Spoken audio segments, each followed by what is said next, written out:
Welcome to Step Away from the Table, Beyond the Table.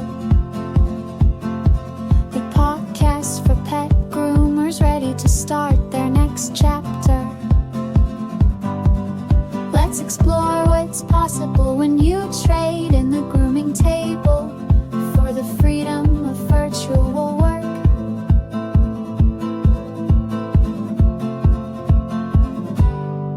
Whether you're done with the physical toll or just craving more flexibility, you're in the right place. We're staying in the pet industry, just shifting how we show up. So take a breath, step away from the table, and let's see what's waiting for you on the other side. Hello, everyone, and welcome to the Step Away from the Table, Beyond the Table is our podcast about where we've talked about groomers that are stepping away from the table, and we're going to explore what's beyond it. I am your host, River Lee, founder of The Savvy Groomer and Step Away from the Table, and this is my amazing co-host, Jess of Groomer Support Services. Hello! Hi. So today's topic that we're going to be working on is how to work with AI instead of against it as a virtual assistant for the pet grooming industry. So it's going to be really important that we're talking about how to help current virtual assistants leverage AI instead of fearing it. Mhm. So I think this is a perfect topic for you, Jess. You are My favorite. Mm. yes, I feel like this is your jam. So I'm going to start by asking, how do you personally feel supported versus overwhelmed by VA? And then I'm sorry, at AI as a VA. And then after that, I want to talk about what we can talk to other VAs. So let's start with you personally. Yeah, I mean, my overall thought is you're not being replaced, you're being supported. That is like, in some days I wake up and I'm just like, I don't think I could do what I do without ChatGPT, my buddy. Um, and it's so helpful because it for me particularly in the work that I do, and I could go on deep dive about the individual AI tools I use that help me day to day. I'll briefly mention some, but I think the overall theme here and what and the over my words are lost. AI help me write this script. Just kidding. No, I Not mean done by it. AI. This is all done, off the cuff. Like here we are. So This is see, pure human, right? yes. No, but I just like my goal is to help free up time for my supervisors, or we call our groomer business owner supervisors for sanity's sake, you know. I help them free up time so they can do the things they really love in life. And so same for me, AI helps free up the time that it takes me to do certain tasks that are kind of monotonous or maybe not my strength. My particular interest, of course, as you may know, is systems and overall structure and strategy. It's more of, if I'm being honest, a little more like OBM manager or project manager work. But that's just it because I'm interested in the broader vision. So utilizing AI for the little tasks helps me so much. Again, I feel that support constantly, all the time, every day. Love it. So let's talk about you and your business. Hmm. And we're not going to talk about like, we're going to have a day in the life at some point later, but Hmm. how do you feel that, because obviously AI hasn't been around forever. In your personal business, how has your business changed since AI came into it versus before? Do you find that you're getting things done more efficiently, which obviously benefits your supervisors? How Hmm. do you feel like it's changed since it's become easier to use AI? It's absolutely become easier overall because I think due in part is I'm learning, coming from being a groomer. I didn't always like no, of course you don't know what you don't know. You can't know everything before you start. So I really jumped in and started utilizing some of these AI tools and learning as I go. And as I got better, I got quicker. As I recognized where I was wasting time, maybe not as good as things, I fine-tuned the aspects. I would say primarily I'm speaking about ChatGPT as my support system for the work that I do. And I'll just give you an example. My energy level it varies day to day. This is just who I am. I have big feelings throughout the day. So I have a chat on a channel on my chat GPT that when I'm doing client communication work for all my clients, I basically will send a write up my sentence, send it through proofread just to make sure that like I am optimized for SMS usage because sometimes I can be a bit wordy. It can come off more simplistic, not more simplistic, but customer service oriented, clear, gets rid of all the errors in what I've written up. And, so if I'm having a bad day of like just writing something quite blunt, I can just throw it through ChatGPT always and it comes out beautiful. And, that just nothing changes about the work I'm doing. I'm just doing it better because of that. That's an example of better, not necessarily time saving, but it brings consistency to the Right. work I And do. I would say that that actually is an amazing way of explaining support because instead of, Hmm. where a lot of groomers would post things in a Facebook group and say, hey, how does Hmm. this sound? Or they might reach out to their friends. They're able to use Hmm. AI to do that much quicker and also get, I'm not saying more quality responses, but like I love whenever there's like a Facebook post in a groomer group where it's like, hey, I'm going to write this to a customer. There's always that like super bitter groomer who's like, don't send them anything, just ghost them, right? So Yeah. ChatGPT, you can always say, hey, be in a, Hmm. whatever mood you're looking for, and it can kind Hmm. of give you that. So, I think Yeah, that, and well, sorry. Yeah, like beyond like to build upon that point as well is each of my clients when I onboard them, I create my own, even give either given to me, supported from the information out there. I create a tone and a channel on ChatGPT particular to my clients. A good example is I'm from the West Coast and my lingo is different. And so I have one of my clients who's in the Midwest, and I make sure to overlay like in this channel, make sure to bring Midwestern friendliness and yeah. tone. Like this is really important because when I'm writing copy and building for email campaigns, responses, any kind of marketing, social media, any of the work I do that involves copy, I want to make sure that their branding tone is conveyed appropriately. And that's so helpful. I love that. And to add upon that, as somebody who's from New England, Hmm. it's really funny because a lot of the marketing styles that are really popular in different parts of the country, I would be like, well, Hmm. they just get to the point. Like, what do they want from me? What are they selling? How much it is? Like, time Hmm. is money. Hmm. And it's interesting because I will see people that are VAs from other parts of the country, and they will, instead of using, for example, AI or because it is hard to explain unless you spend time with people from other parts of the country. I mean, there's always exceptions to that. AI Hmm. really can kind of shortcut that to you. And again, that doesn't necessarily remove the human aspect because someone like you from the West Coast, if you're like, hey, I have a client who's in Boston. If you read this, does this sound very New England? And I could say yes or no. And again, it's my perspective. But I Hmm. think having AI to support you in that makes it a lot easier because I'll be honest, if you handed me a message and say, "Hey, can you rewrite this to make it sound more New England?" I would really struggle with that just as a Hmm. person, right? Because again, I'm also not trained in how to formulate those sentences. So, Yeah, and in terms of time saving, you only really need to say this once. You load all the information, like these are the words I want to convey. My mobile groomers emphasizing keywords of yes. one-on-one luxury grooming, like at your doorstep, words that invoke like a luxury top tier service, like that is brought into within everything I do for them. I want to make sure I'm bringing it back to their message and supporting it in that way.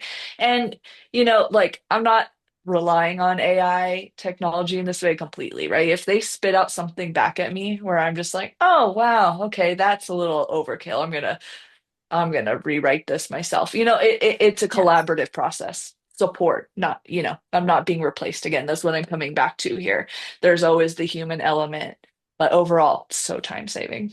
Awesome. So Yeah. if you were to be talking to people that are, they're already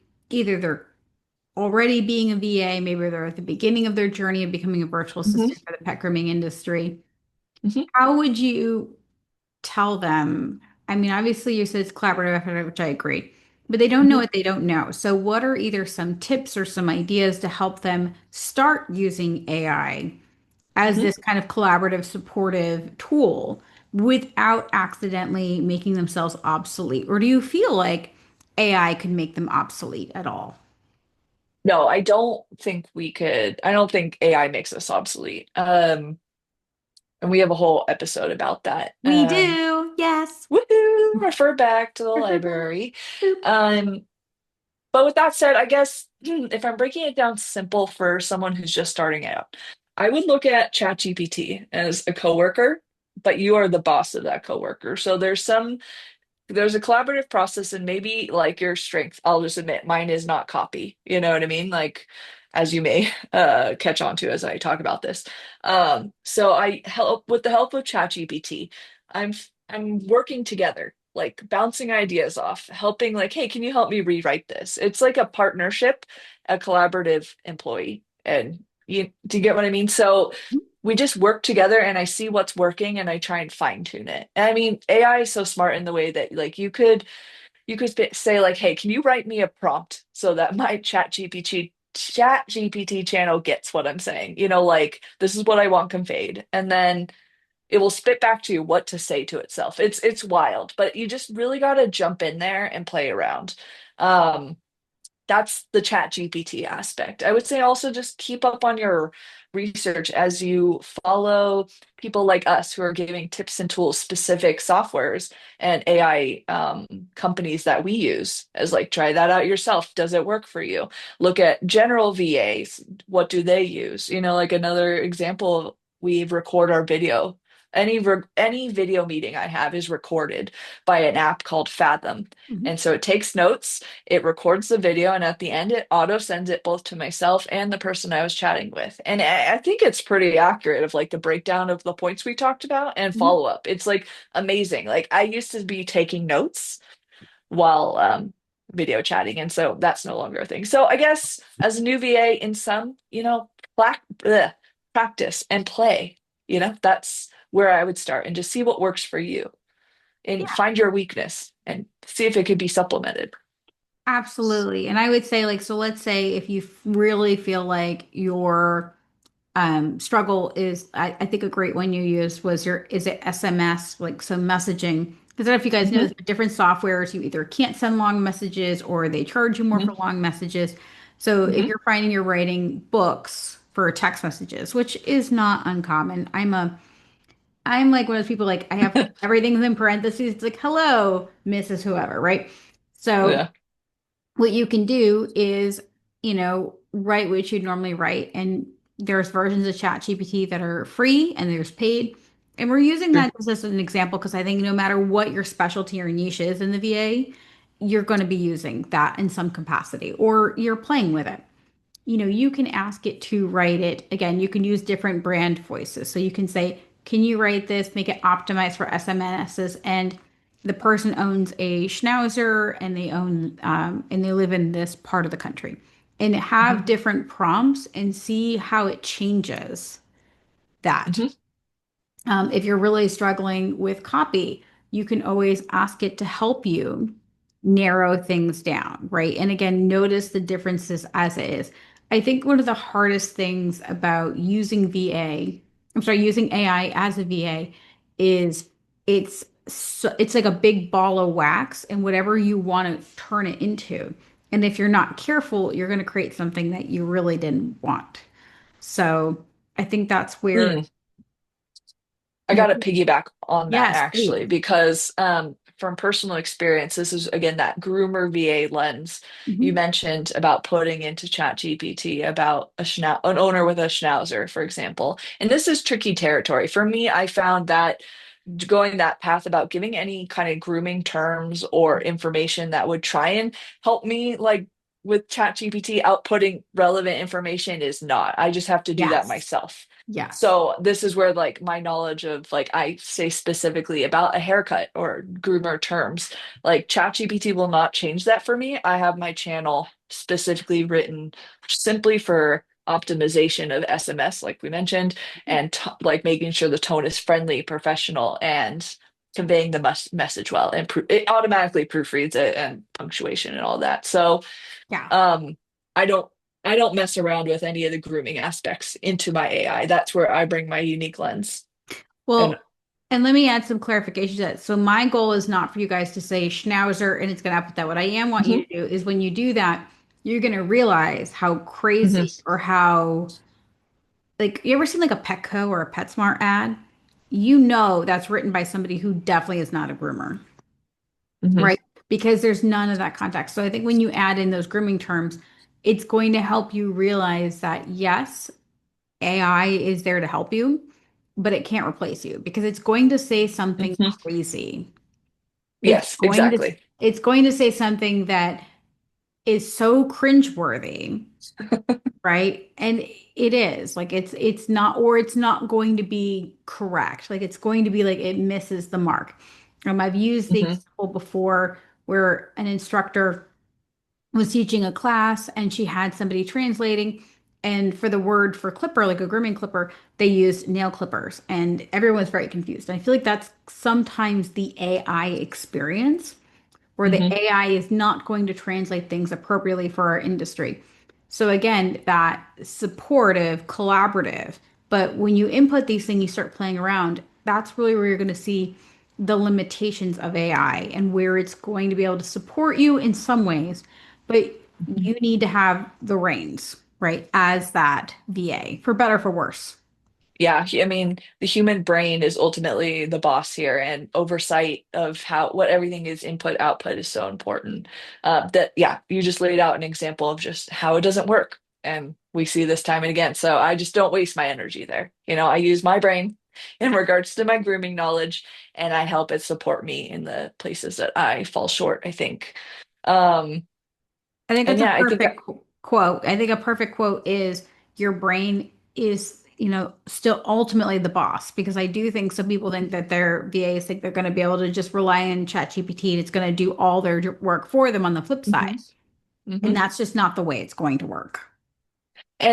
Another aspect that's unique to me, and maybe some groomer VAs won't utilize it in this way, but I think it's interesting, is as a business owner myself and someone who thinks a lot about systems and strategy and creativity and building up things that don't exist.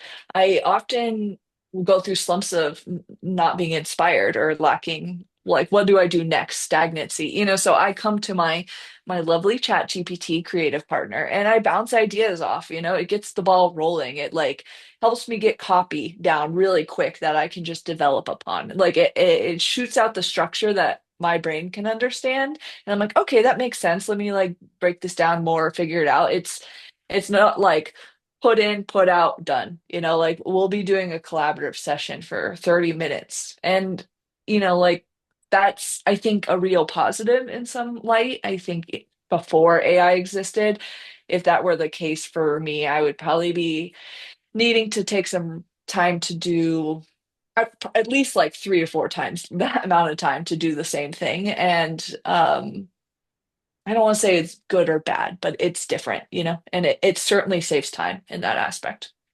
Well, I think it comes down if I'm going to use a groomer analogy, right? It's like stand dryers versus force dryers. You definitely have people Hmm. that think that, you should always fluff dry every dog. Some people like you should do 50% fluff drying. Some people believe that there's no value in using a stand dryer and they only use a force dryer. I think ultimately it comes down to the professional, right? And what you're going to be doing, right? Because I do think Hmm. certain things, it's unethical to use ChatGPT, and that's a whole different conversation. Like I think um, I have seen where people will take copy, they'll literally copy off of someone's website and that they like, and they stick it into ChatGPT and ask it to rewrite that. Like there's definitely unethical ways to use Hmm. ChatGPT. Hmm. But ultimately, you as a virtual assistant, you've got to be careful. And just a little bit off the cuff, I don't want to spend too much time in this because I think you could do a whole video on the ethics of using things. But again, your brain is the boss in the situation. So it also means that your heart is the boss if your supervisor is asking you to do something unethical with ChatGPT. or another AI. It's up to you to make that call, right? Hmm. And I'm sure, Jess, you haven't had any instances of that yet, but as we're moving into Hmm. the future, I do think there's going to be like I do know there are people that literally pull logos and they ask ChatGPT to make them a logo from those other logos. So we're in a little bit of a gray area with this technology. Hmm. And so not only is your brain the boss, but your heart is the boss, and you've really got to listen to yourself and your gut. I think that's great. That's a really great point. And again, like I love using Canva. If you haven't used it before, it's a great Hmm. product. But the Canva magic really, where basically you can like input things and it'll create them, it's pretty garbage right now. But do I think in 2 to 5 years it's going to be a lot better? Absolutely. Hmm.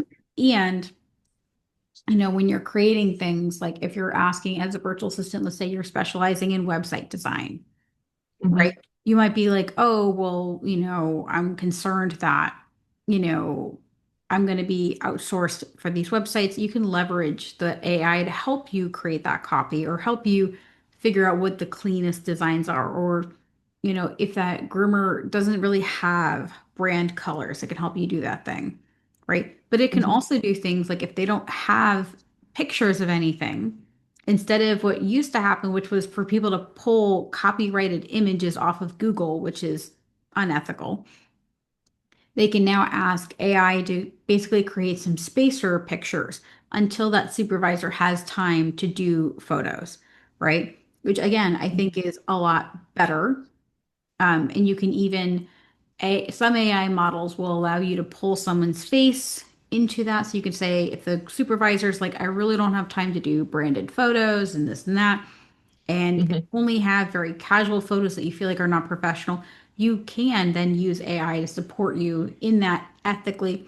You can pull all of their grooming candid selfies and put it into certain AIs that will then output. They're not going to be perfect, but it might be a nice, easy way of doing that until that person has time to create those brand photos. So I Hmm. think there's lots of ways that you can use AI to support yourself and basically stop ripping your hair out. Because I've had instances where someone wanted me to help them create something like that. And I'm like, I really need a good photo of you.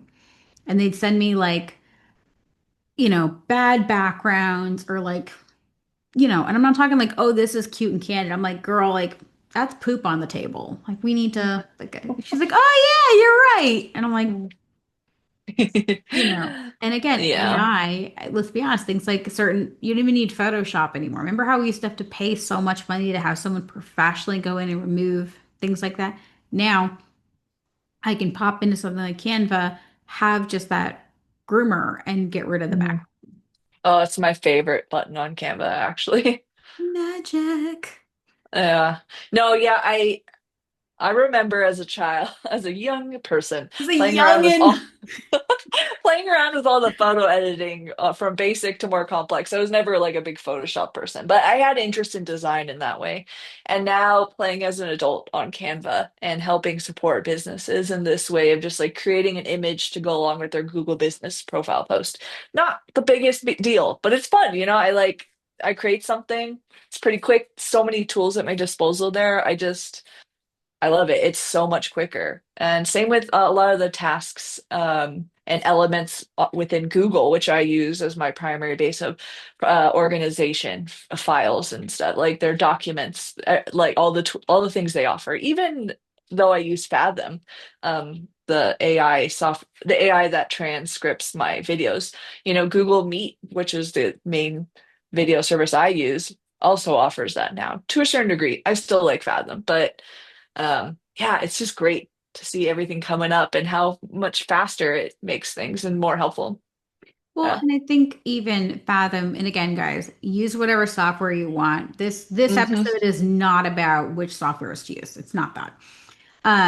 So I would say like Fathom is one of those things that I really like, and what I really appreciate it is again, if you're talking to your supervisor, which is our grooming business owner, what we call them for sanity's sake, I really suggest that any communication that you make between those people, either it's in text, or And I'm not talking, or it's been recorded, right? Because again, we instead of doing a phone call, we can do this, and then I have it recorded. That way, there's no chance of miscommunication, right? Hmm. And again, before you used to have to take notes and hope that both people remembered it. And we're not Hmm. calling people liars, but especially if they're in a season where you're taking over and you're curating their systems and they're overwhelmed, they're not going to remember everything, right? And so if you set a deadline or if you ask them to do something, it's really easy for you to say, "Hey, do you remember I asked you to do this?" And your supervisor goes, "No, I don't remember that." I'd be like, "Okay, well, I'll send you the call. It's at this time, this moment." And they can say, Hmm. "Oh, actually, I misunderstood. You said this, but I actually meant that." And again, you can take the actual words and look at them. A, it helps you as a VA grow in your communication, and B, it also helps you understand how your supervisor communicates. Because I think there's a lot of people that infer things Hmm. or they assume things mean things. I think just as a quick aside, if you like TV shows, I love New Girl, and I've been rewatching it recently. And there was a situation where one of the roommates, Winston, had been drinking all night, and so she went to go wake him up. And one of the characters had said he has been drinking all night, so he was inferring that he was hungover. And Hmm. the main character, Jess, said, I didn't infer that. So she just skipped over that. So again, that's a great example of some people will say, this person's been drinking all night. And you Hmm. automatically know that that means that person's hungover, where Yeah. she needs you to say, he's been drinking all night, so he's hungover, so do not wake Hmm. him up. And I know for That's you, a great point. Jess, like you, I'm sure on many, many times, not necessarily like in your VA life because you were a groomer beforehand, but I'm Hmm. sure when we're groomers, we've had to make those connections with people and we learn that habit. But when you're working with specific supervisors, again, we have a different level of trust. Like a lot of us are going deep into their business. Yeah. A lot of them may be Yeah. dealing with rejection or failure symptoms because you're coming in, you're magically fixing things. And they're like, how are you magically fixing all these things I've been struggling with for years? It makes some people feel more sensitive. And so Hmm. communication has to be sometimes more gentle. Yeah. And I think communication is should be top tier and number one. I love transparency, as you mentioned about Fathom, all the points. Yes. I also utilize an app called Slack, which isn't always AI related, but it's like text messaging with boundaries and more robust features. So yeah, I always like to have those conversations and be open to receive them anytime. Absolutely. And now, since we have been talking to VAs that are, ready to start using AI to leverage it and we want them to leverage it instead of fear, is there anything else that you want to say before we end this podcast episode to those people? Yeah, you're not being replaced, you are being supported. Final thoughts. Yay! Mhm. All right, guys. So this has been the Step Away from the Table, Beyond the Table podcast. And again, this episode was all about how to work with AI instead of against it as a virtual assistant for the pet grooming industry. And again, this was to help current VAs leverage AI instead of fearing it. I've been your host, River Lee of The Savvy Groomer and Step Away from the Table. And this has been my amazing co host, Jess of Groomer Support Services. Now, Jess, if people want to reach out to you, what's the best way for them to do so? Yeah, my branding is all Groomer Support Services. You can find me there on the website and the socials. I have all my services on my website. I have everything from a simple audit of your systems and structure down to monthly support packages. And so reach out to me there. I also do a free discovery call. Excellent. All right. So, thank you guys so much. And as always, happy grooming. Cheers. Thanks for joining me on Step Away from the Table, Beyond the Table. If today's episode sparked something in you, don't forget to follow, share, or leave a review. It helps more groomers like you find their next step. You don't have to do this alone, but you get to do it your way. Until next time, take a deep breath and keep moving forward.